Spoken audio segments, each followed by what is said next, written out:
Hi, I'm unknown comedian Scout Durwood. And I'm unknown comedian Chanelle Futrell. Welcome to Dateline. This week's top 5 about things. It's our top 5 about dating. Well, Scout has a list. Why don't you start? Number 5. If we are on a date and the check comes, don't be awkward about it. You don't have to pay for it. We can go halvesies. Just don't be weird about it. Make a bold statement.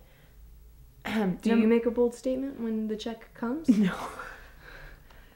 I go to the restroom to give the other person the opportunity to pay for the date. Or, once it's avoiding awkwardness. Once it comes back, I will then offer to pay. If the check is dropped, I will, of course, reach for it. But I am so anti-confrontation that I like to go to the bathroom so they can get their game plan together. By the time I come back, they'll have it That's in line. smart. It also works with waitresses and beers. They will refill your beer when you're away, so you don't have to ask for it. Number 4. It is winter time, so what's up with everybody wearing their shirts like unbuttoned down here and walking around with their coats open? You have like stupid goosebumps on your chest. It's like, ooh, you're so Shane. Like, look at that girl. She doesn't even need buttons in the winter. I don't know who you're impressing. Number 3. If you notice that you're in bed and you're starting to make these like nasal unconnected noises, even if they're sexy noises, just take a moment to breathe and connect your breath to your sound. Otherwise, you're going to end up sounding like Fran Drescher moaning in bed, and it's going to turn me off. You're like, breathe. Let your breath drop. Number 2. If we're playing a game where I'm repeating everything you're saying, and it's a funny game, and it's funny that I'm annoying you, don't say I love you, because I'm not going to say it back. We just started dating. That's not a victory, that's cheating. And number 1, if you are my friend, don't date my exes. Chanelle.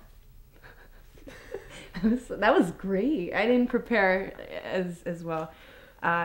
If you stop drinking, watch out for sweets.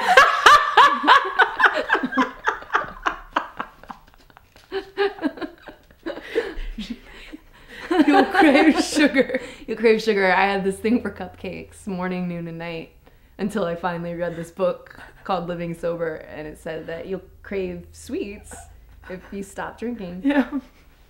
Just a helpful hint. And I don't like manipulative and fake people. And number 3, friendships versus more. That's the one I'm most passionate about. Versus more than friendships? This was there was the girl that I was infatuated with for 3 years. Knew that I was infatuated with. Thank you. No, I appreciate. I don't want to look like an idiot on camera, so please correct me. Yeah,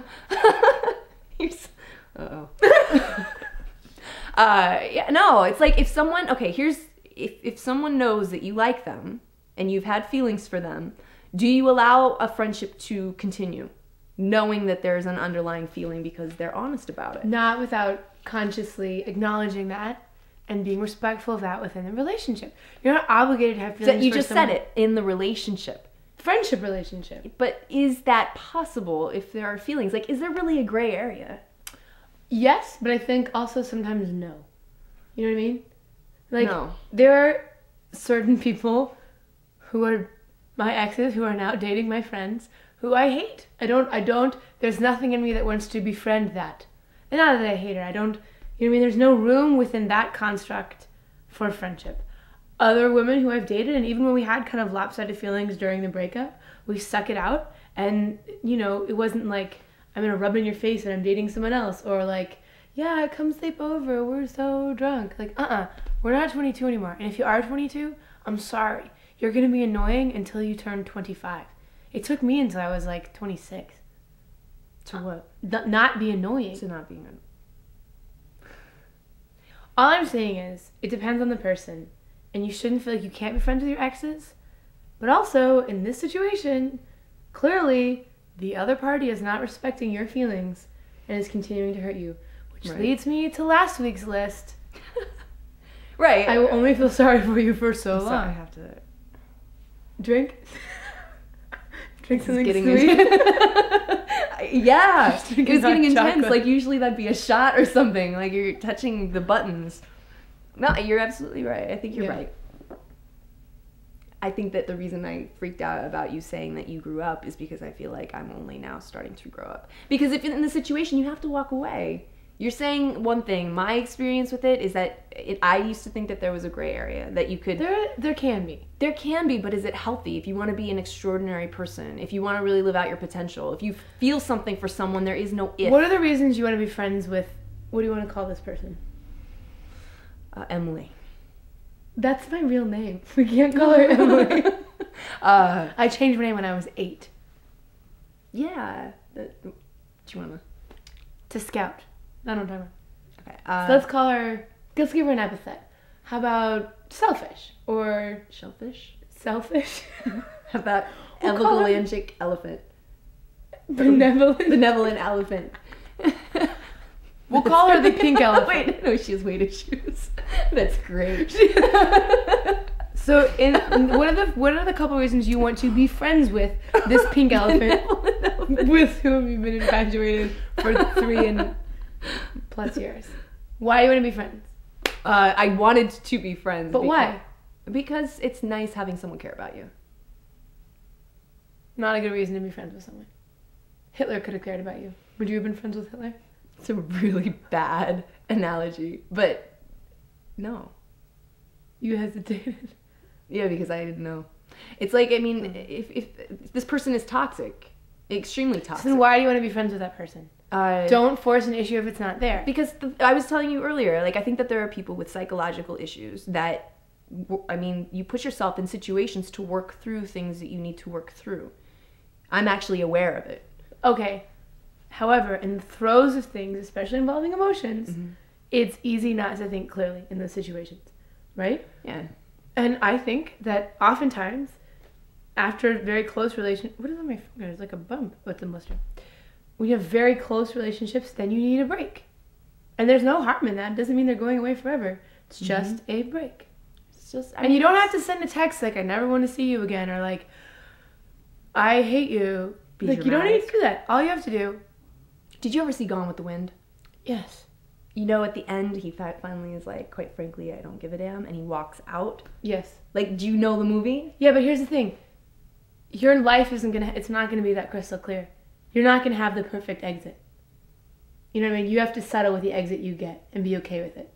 For everyone out there who's trying to be like, it doesn't work. I will say I've had the perfect exit, though.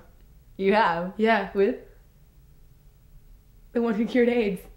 You had the perfect exit? Yeah. Which was? I smashed a glass of wine against the wall. I said, I don't want to be your friend, I want to be your wife! Wham! Right. And at that moment when the glass hit the wall, everything was cleansed, and a few months of crying every night later, I feel great! And I had the perfect exit. Yet I'm dramatic. Please just admit that you may be a tad dramatic. I will admit, I live life passionately. Alright, that is a great exit. Yeah. So why can't I have that kind of exit if I choose to have that kind of exit? Because then you have to realize why do I have to have exit a and not break? come crawling back. Which I'm saying that I had. What was your perfect exit with the elephant? The perfect exit with the elephant was at the coat check, saying that I had the respect that I thought I had for her was nothing more than respect for a fantasy that doesn't exist. Okay, so I no longer talk to the AIDS cure because I had my exit. You had your exit. Right. Frankly, Scarlett, you don't give a damn. That's what I'm saying. Okay. So your life is going to continue to build and be constructive completely without this person. Done. You had a great exit. Yeah. Right? But why is it so painful? I don't know. I don't. No. Why is it so painful? And do we ever get over the pain of it? Tune in next week when we discuss the pain of it. Good night from Scout Durwood and Chanelle Futrell. Unknown comedian. Unknown comedian. Extraordinaire. Extraordinaire.